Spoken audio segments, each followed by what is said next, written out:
Hello and welcome to the Times of India. I'm Neha Khanna. Tonight, we're embarking on a new journey as we launch a brand new show.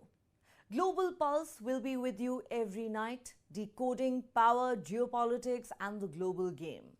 If you're interested in tracking the shifting balance of power on the global stage, Global Pulse will be with you every step of the way. So join us every night at 8 p.m. on Global Pulse with me, Neha Khanna, as we unpack the world's power plays. Our big story tonight. Can Donald Trump survive the Epstein storm? In the last 2 weeks, the US president has had quite a few meltdowns over the backlash his administration has faced over the Epstein sex scandal. Trump has been frothing at the mouth ever since the Justice Department released a memo on the convicted sex offender and paedophile Jeffrey Epstein. Why? Because the US president is struggling to come to terms with the fact that his own hardcore supporters have been venting their frustration over his government's handling of the case. They're demanding that the Epstein Files be made public and the powerful men who were allegedly part of Epstein's dark world of pedophilia and sexual crimes against underage girls be named, shamed, and brought to justice. The Epstein memo, released by the Justice Department 2 weeks ago, claimed there was no incriminating client list, no evidence that the sex offender blackmailed prominent and powerful men, and that Epstein died by suicide in his New York prison in 2019 and not as a result of murder. That memo has left many furious and feeling betrayed, and with many high-profile people associated with Make America Great Again, or MAGA, the movement founded by the US president, turning up the heat on him, Trump is not happy, and that's putting it mildly. Over the weekend, Trump took to the social media again and said nothing will be good enough to satisfy leftists and troublemakers who are making noise about the Epstein case. But here's the irony. It was Trump and his closest aides who had fanned the flames of multiple conspiracy theories about the Epstein case in the run-up to the 2024 presidential election. It was Trump who had promised to release the Epstein client list if re-elected to the White House. This client list, reports suggest, has names of some very powerful and famous men in the United States and from around the world who were allegedly part of Jeffrey Epstein's sex trafficking ring and who raped minors on the disgraced financier's private island. So why has Trump developed cold feet now? Why is he reluctant to deliver on his election promise to make the Epstein Files public? Why is he even willing to burn bridges with some of his biggest MAGA supporters, who he has called stupid and foolish weaklings who are falling prey to a Democratic hoax? He has even stated, "I don't want their support anymore." After the Wall Street Journal reported recently that Trump had written a raunchy birthday letter to Jeffrey Epstein in 2003 with a drawing of a naked woman, a furious Trump launched a familiar tirade on the paper, calling its report fake news. He has also sued the financial newspaper and its owner, Rupert Murdoch, for $10 billion. It's another matter that Trump has also directed Attorney General Pam Bondi to release more Epstein documents. So why is Trump so angry over this news report? That's because it draws attention to and raises questions over the president's past links to the convicted sex offender. And it gets worse.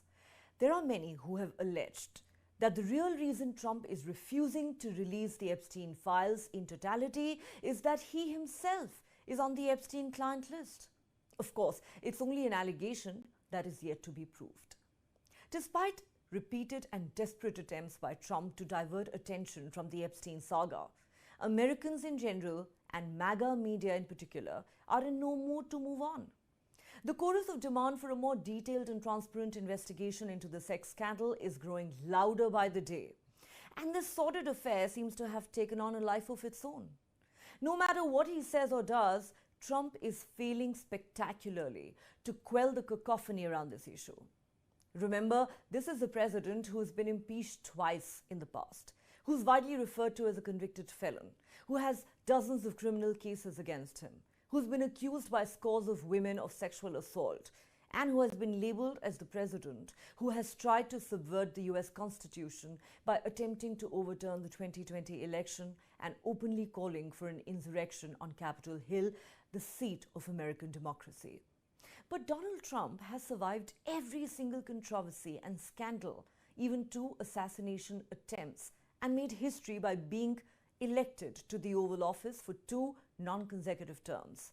So what's different this time? Why is this controversy refusing to die down? Why has it emerged as a threat to the Trump administration?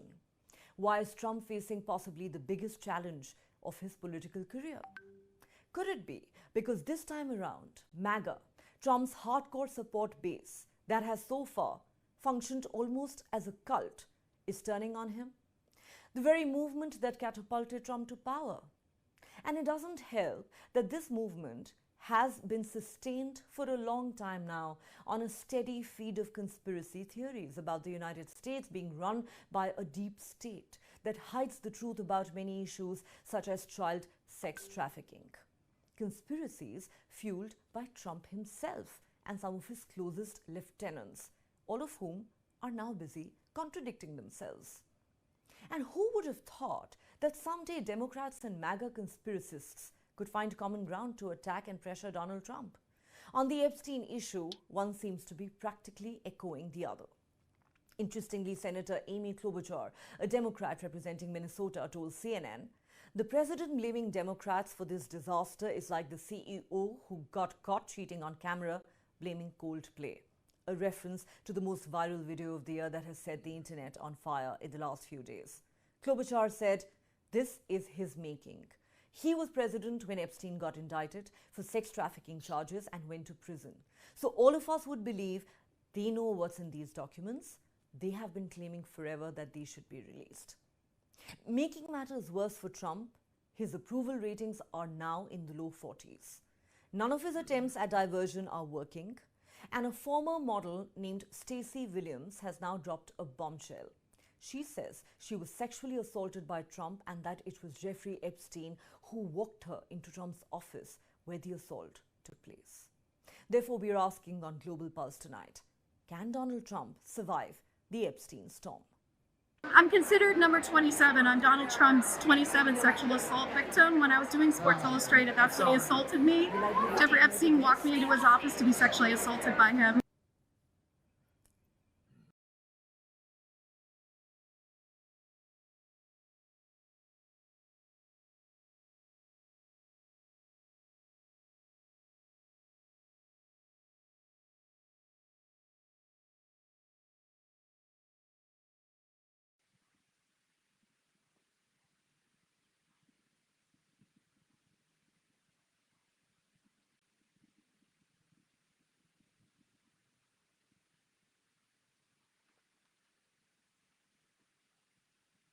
Let me begin by asking you this question.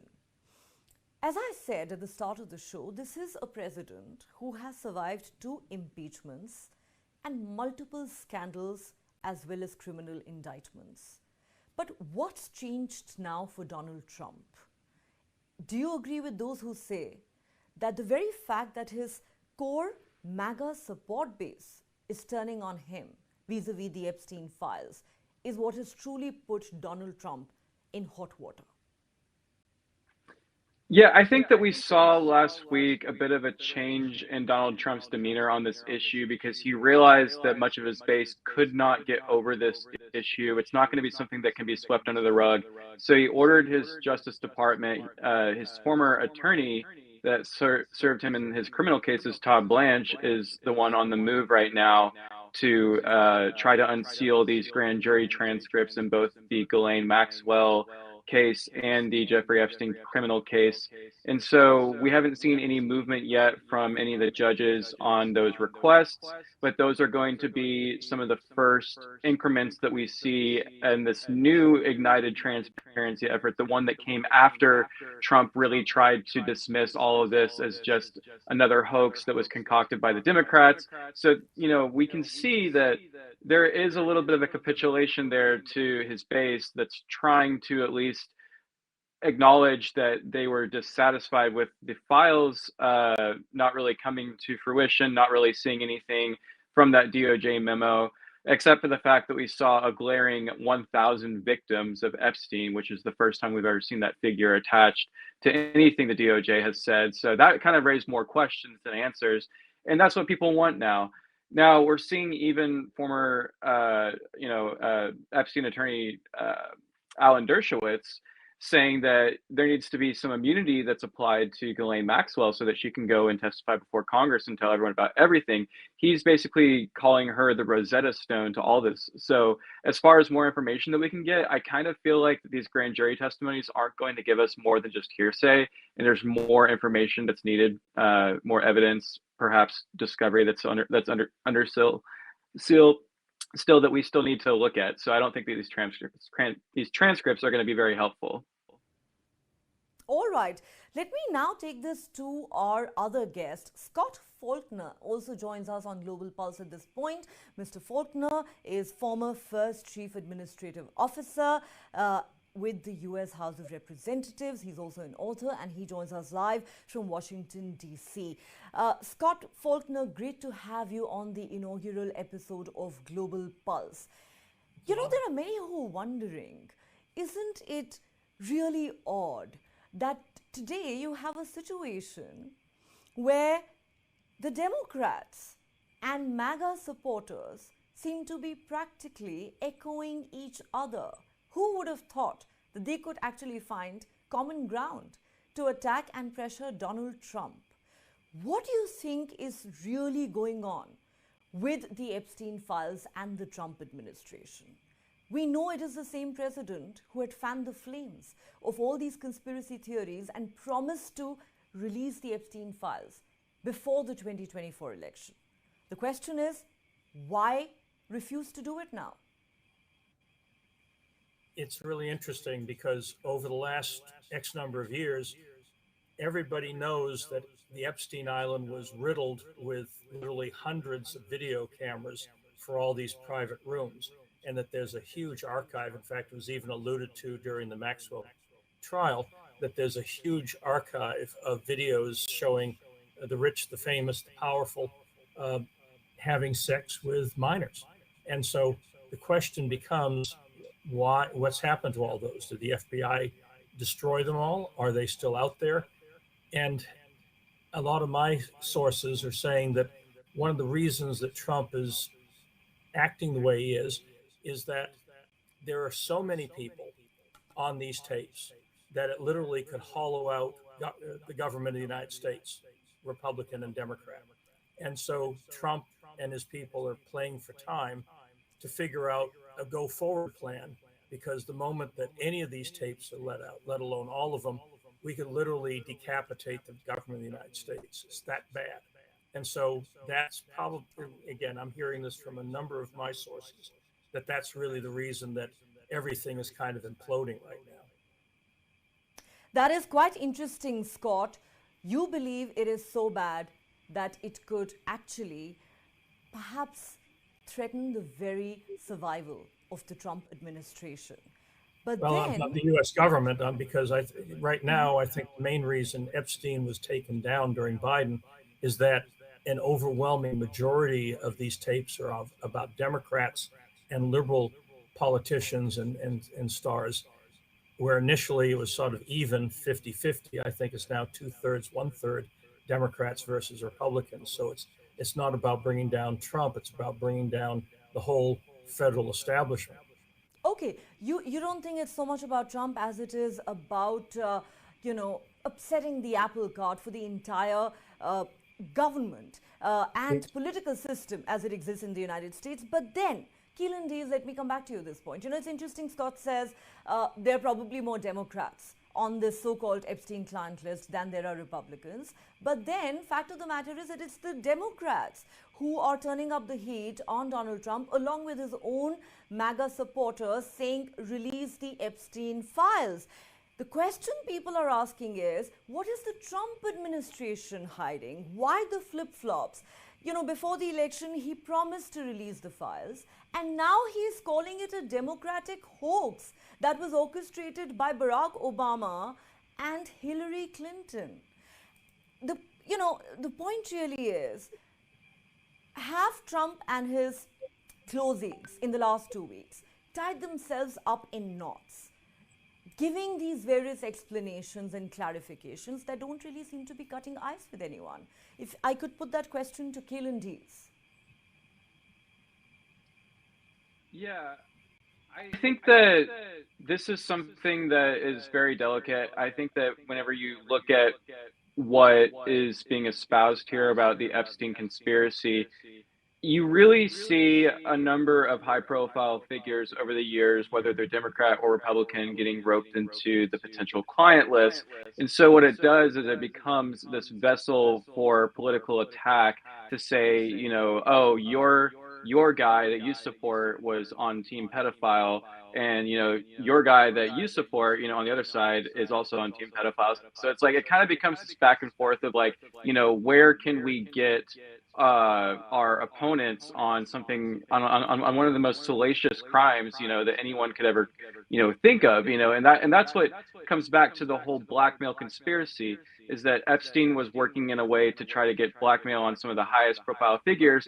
And as we all know, if we're chumming along to this Democrat theory, we all know that Donald Trump back in the day used to be a New York Democrat himself. So I think that whether you're looking at former President Bill Clinton or you're looking at Donald Trump, there's always something there for people, whether you're on the left or the right, to try to make associations with Jeffrey Epstein. And I think that is where you get, you ask some conspiracy theorists this question, and they talk about this term of mutually assured destruction, so that there's neither Democrats or Republicans on either side that want to release any information, because it would cause the whole system to come crumbling down. I think is something to the point that Scott was saying, because he was saying not just the Trump administration, but the entire federal government. So that, I think, is where a lot of people start to wonder if all of these people are all maybe like on the same side in some ways, because they just don't want to hurt each other, because again, it goes back to that mutually assured destruction. But that is, again, just that is sort of the lowest point of the iceberg. I think a lot of people really kind of cling to is like, what if it really all is everyone's in on it together and they just don't want to tell on each other, But I think that that sort of remains to be seen. And I think that's why people like, and again, I choose to quote a former attorney of Epstein, but again, that's someone who is very close to the information on all this. And Alan Dershowitz is out here saying, well, I think it's interesting, for one thing, that he thinks that Ghislaine Maxwell should be given immunity. I think that's a lot of people don't want to see Ghislaine Maxwell released from jail because of everything that she was convicted on.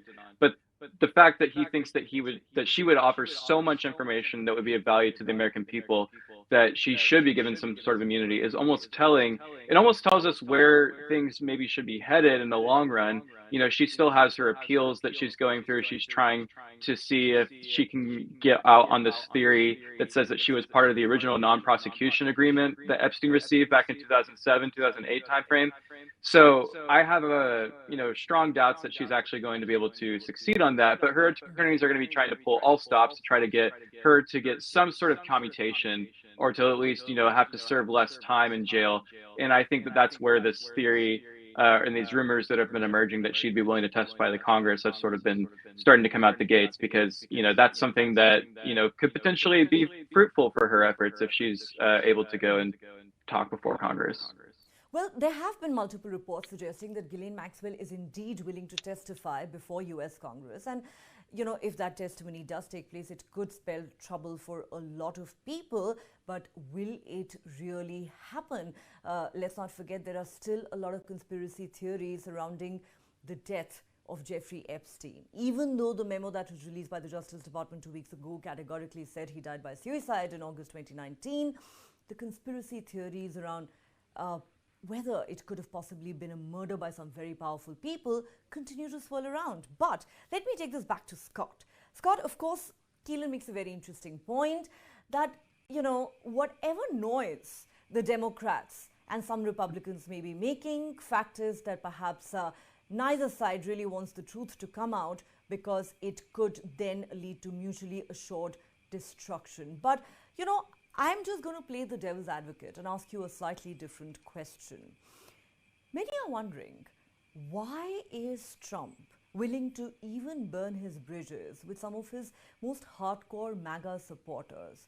He's called them stupid and foolish weaklings who are falling prey to a democratic hoax.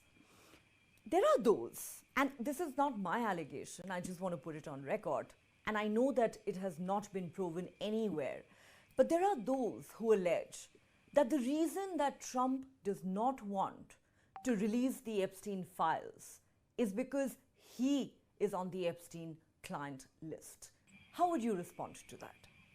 I think that's totally false, because if there was even one smidgen of connection between Trump and Epstein past 2003, and again, Trump and Epstein were friends before 2003, but Epstein hit on Ivanka at Mar-a-Lago, and that's what caused the falling out and turning Epstein, long before his plea bargain, into persona non grata within Trump world. So anything since 2003, Trump has had nothing to do with Epstein. But then, that said, the issue is that if there had been anything, and I mean anything, linking Trump to Epstein after 2003, the Democrats would have used it in 2020, they would have used it in 2024, they would have used it in 2016. So the fact that nothing has ever been put forward except for internet rumors about Trump and Epstein past 2003 means that really there's nothing there. All right, let me put this to Keelan then. Keelan, nothing there. Now, again, that sounds contradictory, because we, at the start of the show, we said that perhaps the truth about the Epstein client list is so bad that it could lead to a complete collapse of the system as it exists in the United States of America. But at the same time, now there are many, including Trump himself, who is calling it a hoax. The question is, why then make so much hullabaloo about it in the run-up to the election if you actually had no intention of going public with these documents? You have Pam Bondi, the Attorney General, who says one day, I have the client list sitting on my desk to be reviewed. When the memo is finally released, she says, no, there is no client list. I actually meant something else. Fact of the matter is that the credibility of the Trump administration on this issue seems to be rather low. And nobody seems to be buying any of these claims, especially given the kind of flip-flops that we've seen. And, if you want proof of that, all you need to do is listen to what MAGA media is saying today. And these are people who've catapulted Trump to power. Yeah, I think that there is a disconnect between what Pam Bondi was saying and like hoping and making her sort of major on the to-do list item versus what Trump was saying on the campaign trail, because you had a lot of people like his son and other people of his campaign team who were really touting the Epstein stuff. But whenever Trump was asked about it, he would always make that initial, yes, we're going to include that in the list of the JFK files and the additional files that we want to declassify. But there was always a little bit of a caveat approach that he took to the Epstein question, especially in that sit down with the 3-panel journalists on Fox News. I think it was like toward the end of 2024 or early 2025, if I recall correctly. And it was whenever he was asked the Epstein question, but then he kind of, took a step back and said, there's a lot of phony stuff that's inside of the Epstein paperwork. And I think that sort of gets to the core of what we could eventually see maybe from these grand jury transcripts or additional filings that come out is I have no surprise within me if it turns out to be the case that Donald Trump gets a mention or something in one of these transcripts or one of these additional filings, because we know that there's been all these allegations that have been sprung up about so many different political figures and bankers and celebrities and billionaires and other people of the sort in these filings over the years, the ones that have come out. And so my contention is yeah, Donald Trump might have a mention in one of these files, but it means nothing if it's just hearsay. And I think that is the thing that will happen with a lot of these high profile names, is that they will have the defense that this is all just hearsay. This is just things that were brought to a grand jury, but weren't actually brought to somebody else to prosecute. And so that's the problem with naming the alleged third parties of Epstein, or clients, or however you want to call it, but also not also naming the victims. Because while we know that there is an important reason why we should defend victims and not actually give their names out there so we can protect them, there's also a bit of an unfairness issue if you're going to name the people that these victims are alleging, but not also naming the victims themselves. So that becomes a balancing act. And it's one of those questions of, well, is it better to just keep all names across all parties, subdued, versus giving out the people who have been alleged to have done this wrongdoing but have no means to defend themselves because they're not being prosecuted. And so that just means that they would have to defend themselves in the court of public opinion, which also could lead to libel claims and other things that the government may not want to have on their hands. So it's so delicate, and that's why I think that Trump's out here saying it could be hoax-like material because there's nothing that can actually be done with the claims. It's another matter that it is the same Donald Trump who had fanned these various conspiracy theories around the Epstein files and promised to make it a priority to release these files once he was re-elected to the White House. Why now call it a hoax? Also, by all means, protect the victims. But the question being asked is, why are the pedophiles and the child rapists being shielded? So let me take this back to Scott. Scott, you said earlier this isn't really so much about the Epstein files posing a threat to the Trump administration. But my point is, it is a threat to the Trump administration when his own support base turns on him, when there are so many of them who are fulminating today and saying, we feel betrayed. We had reposed faith in Donald Trump because we believed that he would clean up the system.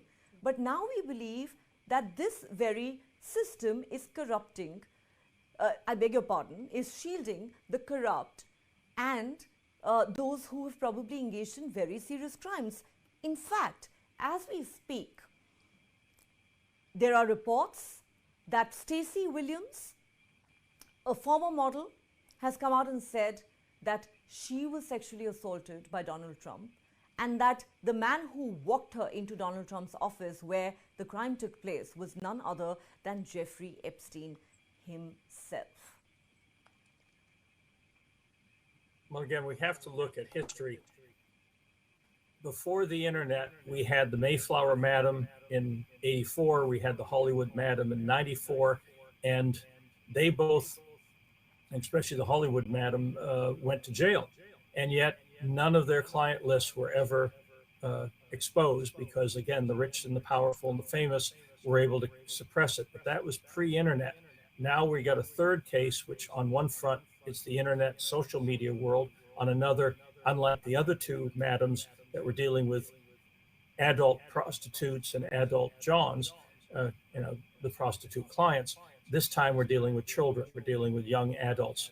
And so that makes it a much more serious situation. And I think that, again, from my sources, they're saying that no one realized how bad it was until they started opening it up. And so it's like a Pandora's box.